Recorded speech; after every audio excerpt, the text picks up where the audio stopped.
Okay, this is chapter 1.9.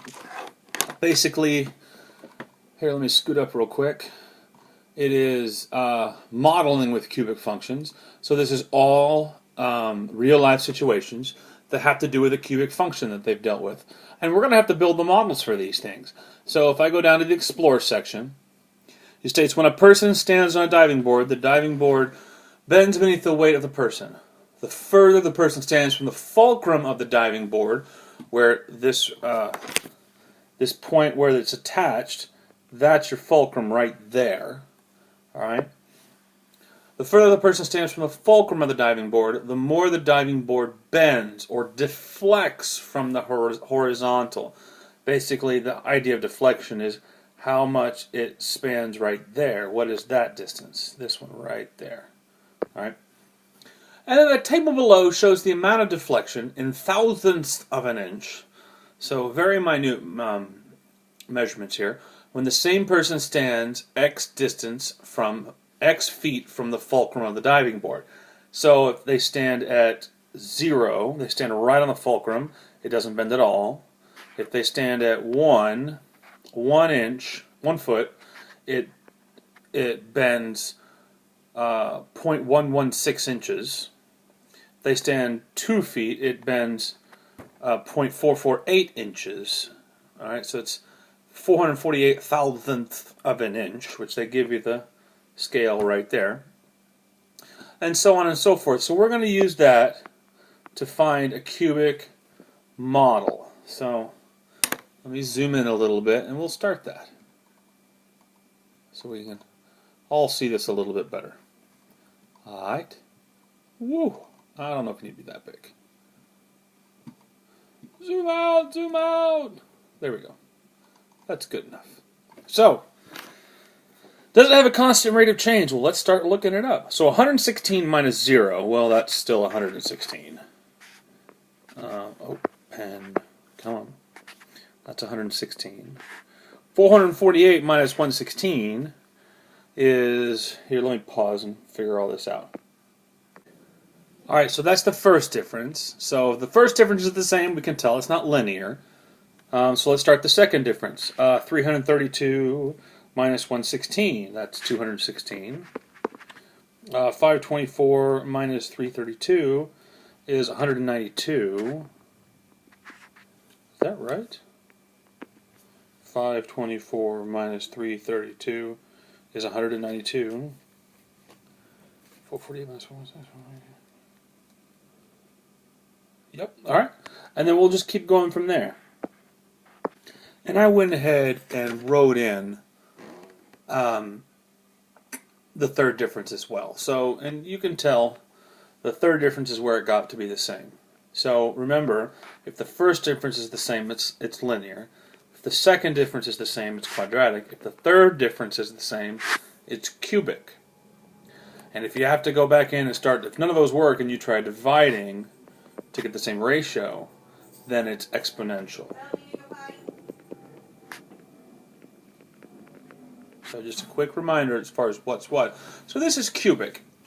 So basically the idea is the distance you stand on, if this is a diving board and that's where the fulcrum is, the further you get out, the more it bends, which we already know that from physics. Even if you stunk at physics, you know that much. The further you get out on something, the easier it is to bend it. But the rate at which it starts to bend is a cubic function, according to this model.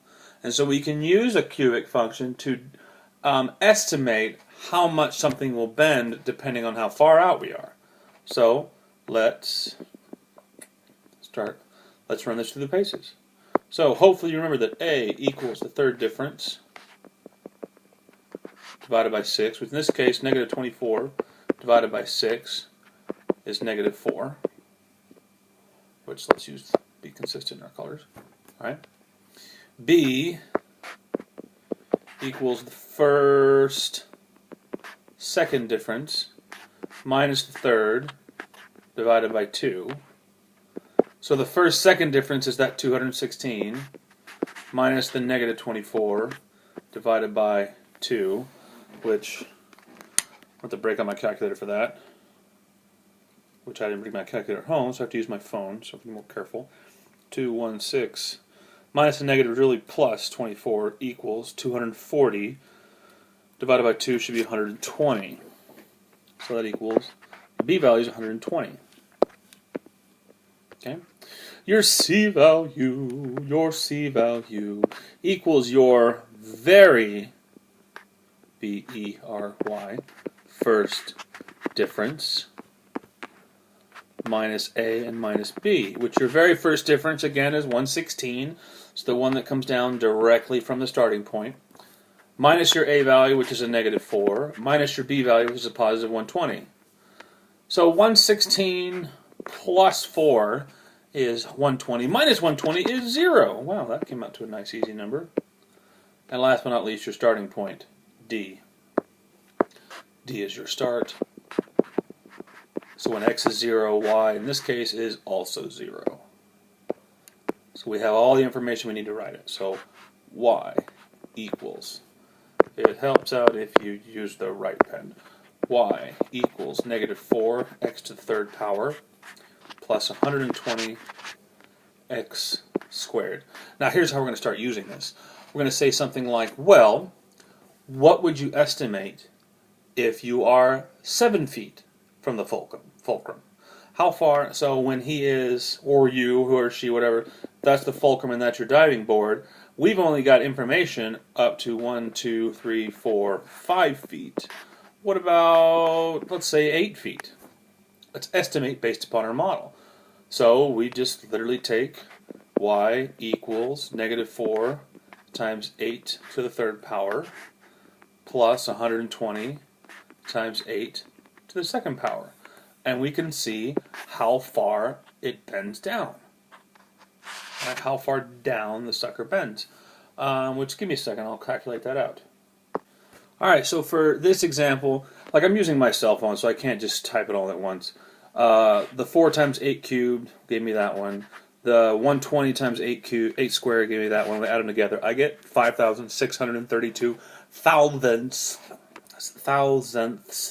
of an inch. Which, if you want to trade that to actual inches, that's 5.632 inches. That's how far down the thing will bend. And that's essentially where we're starting to go with this. We're going to give you some information. We're going to tell you to build a model, which I don't think we're going to be averaging very much, like we have been in the past.